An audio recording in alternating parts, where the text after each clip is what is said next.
The Gormenghast Trilogy by Mervyn Peake. Book 1. Titus Groan. First Blood. Titus, under the care of Nanny Slag and Kedda, developed hourly in the western wing. His weird little head had changed shape from day to day as the heads of infants do, and at last settled to its own proportion. It was both long and of a bulk that promised to develop into something approaching the unique. His violet eyes made up, in the opinion of Mrs. Slag, for any strangeness in the shape of his head and features, which were, after all, nothing extraordinary for a member of his family. Even from the very first, there was something lovable about Titus. It is true that his thin crying could be almost unbearable, and Mrs. Slag, who insisted upon having the whole charge of him between his meals, was driven at times to a kind of fluttering despair. On the fourth day the preparations for his christening were well in hand. This ceremony was always held in the afternoon of the 12th day, in a pleasant open room on the ground level, which, with its bay windows, gave upon the cedar trees and shaven lawns that sloped away to the Gormenghast terraces, where the Countess walked at dawn with her snow-white cats. The room was perhaps the most homely, and at the same time the most elegant in the castle.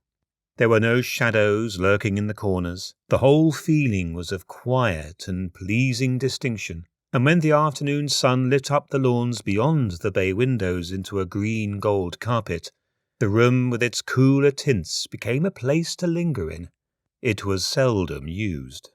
The Countess never entered it, preferring those parts of the castle where the lights and the shadows were on the move, and where there was no such clarity. Lord Sepulchrave was known to walk up and down its length on rare occasions, and to stop and stare at the cedars on the lawn as he passed the window, and then to leave the room again for a month or two until the next whim. Nanny Slag had on a few occasions sat there, furtively knitting with her paper bag of wool on the long refectory table in the centre, and the high back of the carved chair towering over her. Around her, the spaciousness of the temperate room. The tables with their vases of garden flowers, plucked by Pentecost, the head gardener. But for the most part the room was left empty, week after week, saving for an hour in the morning of each day when Pentecost would arrange the flowers.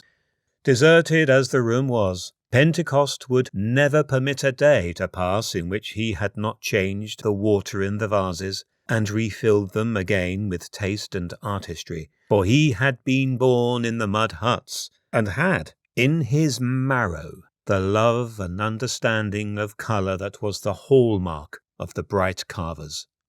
On the morning of the christening, he had been out to cut the flowers for the room. The towers of Gormenghast rose in the morning mists, and blocked away a commotion of raw cloud in the eastern sky. As he stood for a moment on the lawns, he looked up at the enormous piles of masonry, and could vaguely discern among the shadows the corroded carvings and broken heads of grey stone. The lawns beneath the west wall where he stood were black with dew, but where, at the foot of one of the 7 cedars, a grazing shaft of sun fell in a little pool of light, the wet grass blazed with diamonds of every colour. The dawn air was cold, and he drew more closely about him the leather cape which he wore over his head like a monk. It was strong and supple, and had been stained and darkened by many storms, and by the dripping of the rain from moss-gloved trees. From a cord hanging at his side hung his gardening knife. Above the turrets, like a wing ripped from the body of an eagle, a solitary cloud moved northwards through the awakening air, quilled with blood. Above Pentecost, the cedars, like great charcoal drawings, suddenly began to expose their structure, the layers of flat foliage rising tier above tier, their edges ribbed with sunrise. Pentecost turned his back upon the castle and made his way through the cedars, leaving in his wake upon the glittering blotches of the dew black imprints of feet that turned inwards. As he walked, it seemed that he was moving into the earth. Each stride was a gesture, a probing. It was a kind of downward, inward search, as though he knew that what was important for him, what he really understood and cared for, was below him, beneath his slowly moving feet. It was in the earth. It was the earth.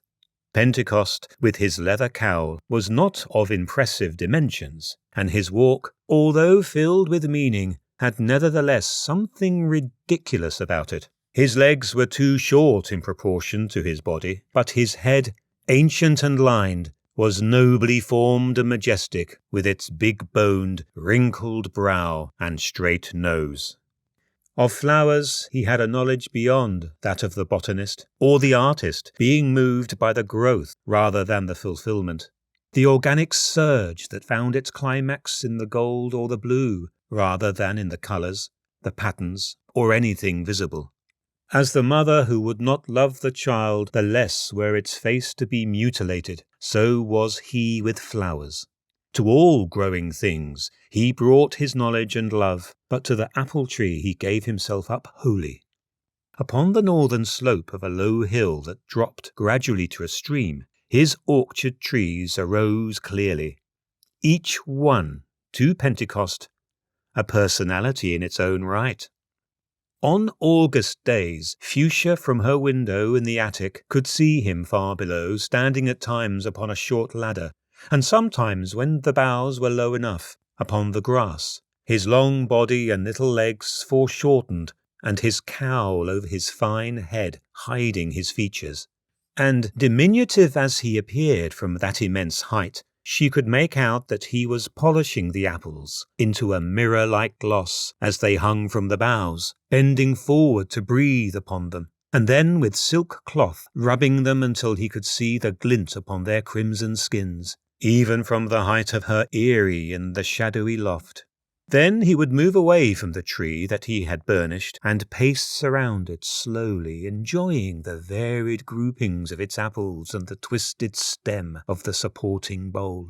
Pentecost spent some time in the walled-in garden, where he cut the flowers for the christening room. He moved from one part to another until he knew and could visualize the vases filled in the room, and had decided upon the colour for the day. The sun was by now clear of the mists, and like a bright plate in the sky, rose as though drawn up by an invisible string. In the christening room there was still no light, but Pentecost entered by the bay window, a dark, misproportioned figure, with the flowers smouldering in his arms.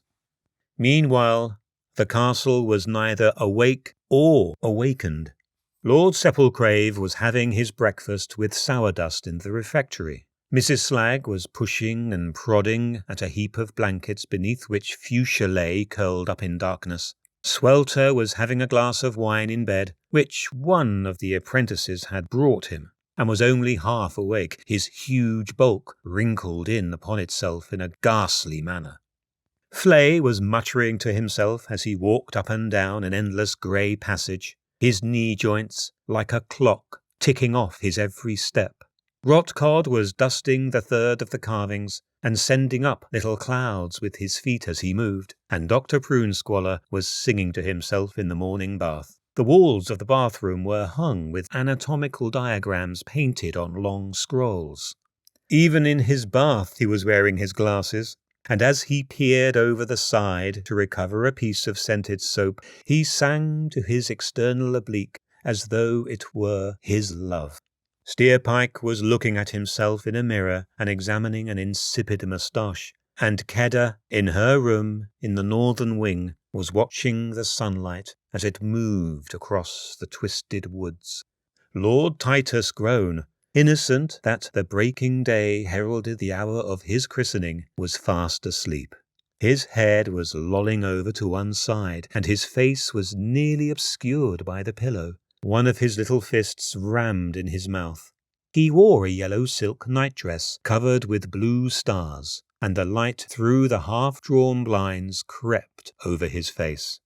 The morning moved on. There was a great deal of coming and going. Nanny was practically insane with excitement, and without Kedda's silent help would have been incapable of coping with the situation. The christening dress had to be ironed, the christening rings and the little jewelled crown to be procured from the iron case in the armoury, and only Shrattle had the key, and he was stone deaf.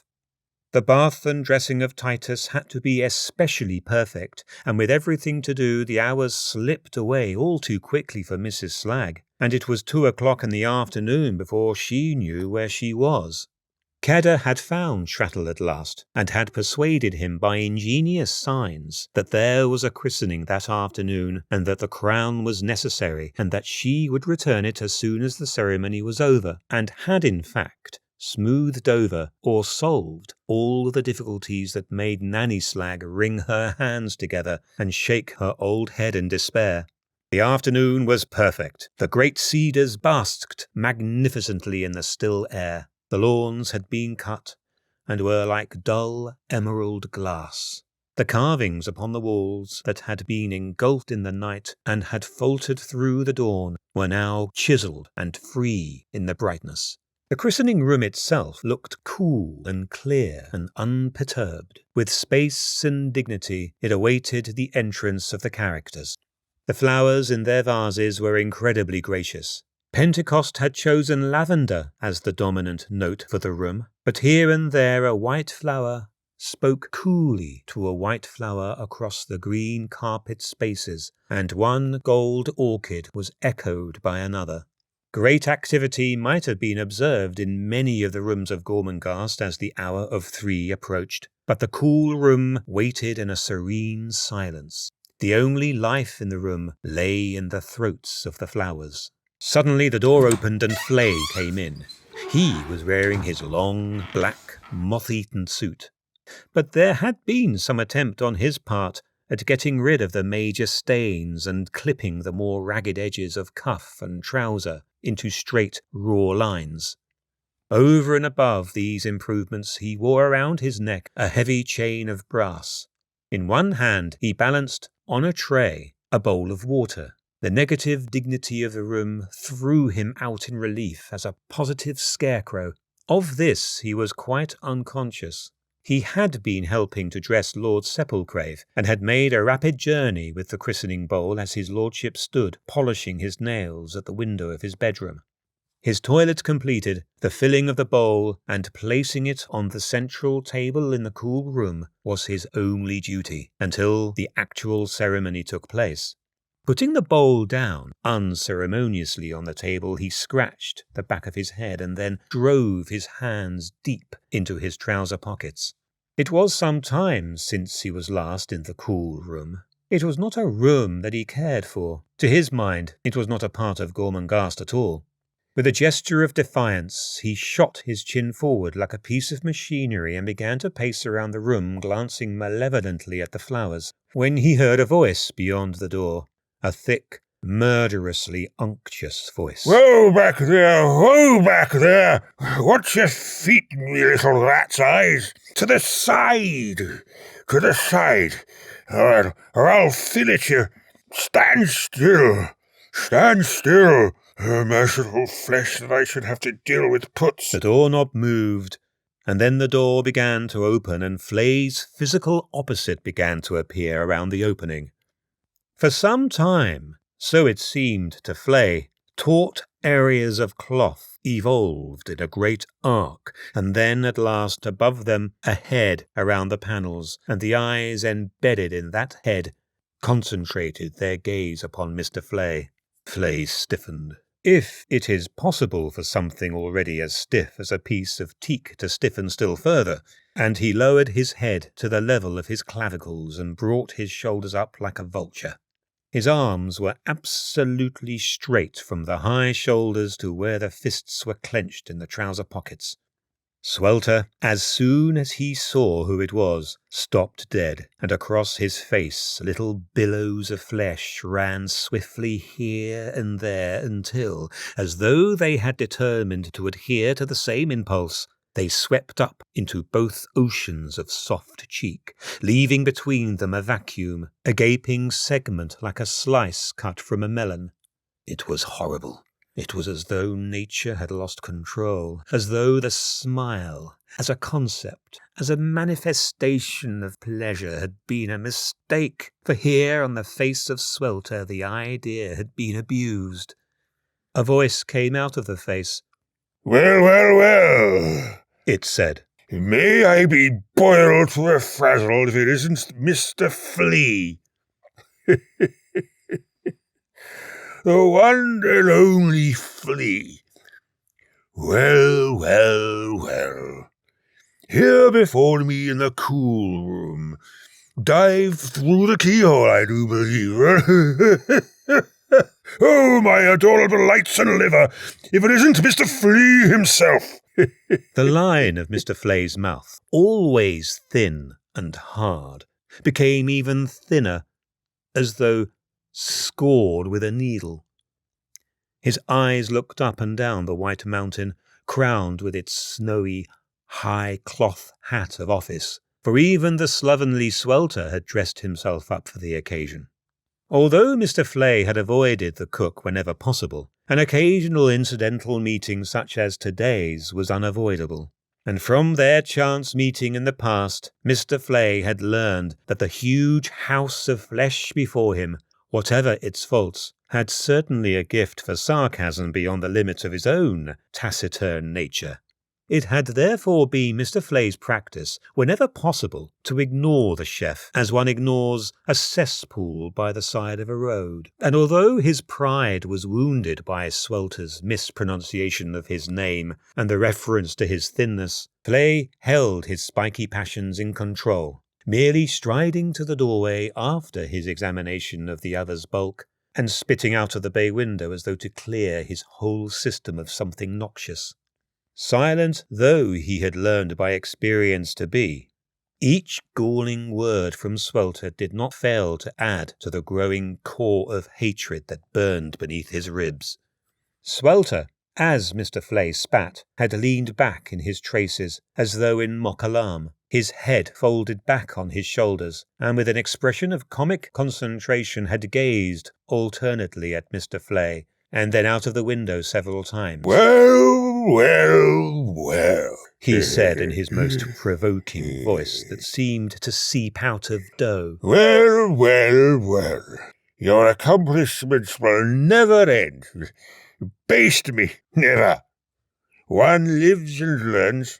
By the little eel I skinned last Friday night, one lives and one learns." Wheeling around, he presented his back to Mr. Flay and bellowed, "Advance and make it sprightly! Advance the triumvirate, the little creatures who have wound themselves around my heart. Advance and be recognized." Into the room filed 3 boys of about 12 years of age. They each carried a large tray stacked with delicacies. "Mr. Flea, I will introduce you," said Swelter, as the boys approached, gluing their frightened eyes on their precarious cargoes. "Yes. Mr. Flea, Master Springers. Master Springers, Mr. Flea. Mr. Flea, Master Rattle. Master Rattle, Mr. Flea. Mr. Flea, Master Spurter. Master Spurter, Mr. Flea." This was brought out with such a mixture of eloquence and impertinence that it was too much for Mr. Flay. That he, the first servant of Gormenghast, Lord Sepulchre's confidant, should be introduced to Swelter's tennerpenny kitchen boys was trying him too hard, and as he suddenly strode past the chef towards the door, for he was, in any event, due back with his lordship, he pulled the chain over his head and slashed the heavy brass links across the face of his taunter. Before Swelter had recovered, Mr. Flay was well on his way along the passages. The chef's face had suffered a transformation. All of the vast media of his head became, as clay becomes under the hand of the modeller, bent to the externalization of a passion. Upon it, written in letters of pulp, was spelt the word revenge. The eyes had almost instantly ceased to blaze and had become like little pieces of glass. The 3 boys had spread the delicacies upon the table, and leaving in the centre the simple christening bowl, They now cowered in the bay window, longing in their hearts to run as they had never run before, out into the sunshine and across the lawns and over the streams and fields until they were far, far away from the white presence with the hectic red marks of the chain links across his face. The chef, with his hatred so riveted upon the person of Flay, had forgotten them and did not vent his spleen upon them. His was not the hatred that rises suddenly like a storm and as suddenly abates. It was, once the initial shock of anger and pain was over, a calculated thing that grew in a bloodless way. The fact that 3 minions had seen their dreaded overlord suffer an indignity was nothing to Swelter at this moment, for he could see the situation in proportion, and in it these children had no part. Without a word, he walked to the centre of the room. His fat hands rearranged a few of the dishes nimbly upon the table. Then he advanced to a mirror that hung above a vase of flowers, and examined his wounds critically. They hurt him. Catching sight of the 3 boys as he shifted his head in order to peer again more closely at himself, for he was only able to see portions of his face at one and the same time, he signalled to them to be gone. He followed shortly afterwards, and made his way to his room above the bakeries. By this time the hour was practically at hand for the gathering, and from their various apartments the persons concerned were sallying forth, each one with his or her particular stride, his or her particular eyes, nose, mouth, hair, thoughts and feelings, self-contained, carrying their whole selves with them as they moved, as a vessel that holds its own distinctive wine, bitter or sweet. These 7 closed their doors behind them, terrifyingly themselves, as they set out for the cool room. There were in the castle 2 ladies who, though very seldom encountered, were of the Groan blood, and so, when it came to a family ceremony such as this, were of course invited. They were their ladyships Cora and Clarice, sisters-in-law to Gertrude, sisters of Sepulcrave, and twins in their own right. They lived in a set of rooms in the southern wing, and shared with each other an all-absorbing passion for brooding upon an irony of fate which decreed that they should have no say in the affairs of Gormenghast. These 2, along with the others, were on their way to the cool room. Tradition, playing its remorseless part, had forced Swelter and Flay to return to the cool room to await the first arrival, but luckily someone was there before them. Sourdust, in his sacking garment. He stood behind the table, his book open before him. In front of him the bowl of water around which the examples of Swelter's art sat, perched on golden salvers and goblets that twinkled in the reflected sunlight.